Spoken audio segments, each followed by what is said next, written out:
Denne lektion bliver en uskøn blanding af repetition fra sidste lektion i grundkurset om henvendelser, opgaver og sager, og så samtidig så går vi dybere ind i, hvordan vi kommer til at bruge det ude i fædrelandet, både som bestiller og som udfører.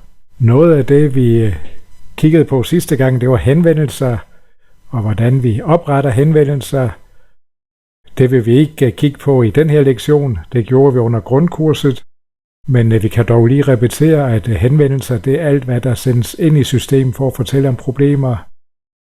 Endelig skal jeg ved denne lejlighed også gøre opmærksom på, at kigger vi lidt på, hvad niveau henvendelser egentlig hører hjemme på i forbindelse med opgaveudførelsen, jamen så er henvendelser noget, som enten ledelsen på service og beredskab har med at gøre.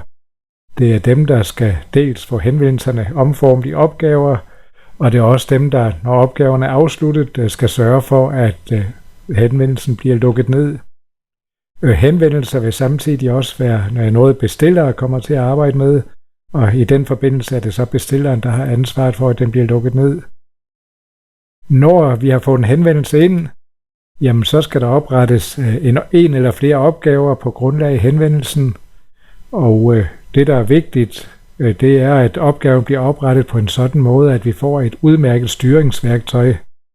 Selve henvendelsen, der ligger ikke rigtig værktøjer til at fortælle, om opgaven er overskredet og er ved at blive lidt varm og trænger til at blive lavet i en fart. Inden under opgaven, når vi opretter den, der har vi forskellige værktøjer, der fortæller, at den skulle have været startet, og den skulle måske også have været sluttet. Og så kan vi gå ind og holde øje med, om det nu er på tide, at vi får sat lidt turbo på eller ej.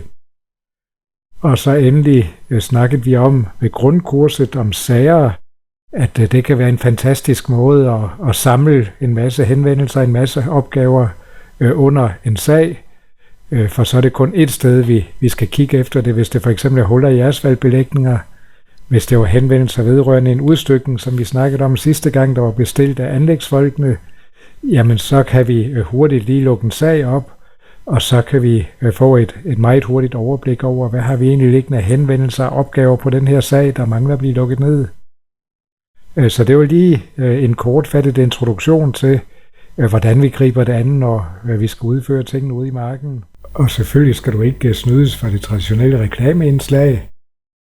Det er reklamen for næste lektion, og den handler om, hvordan du opretter og også hvordan du arbejder med opgaver.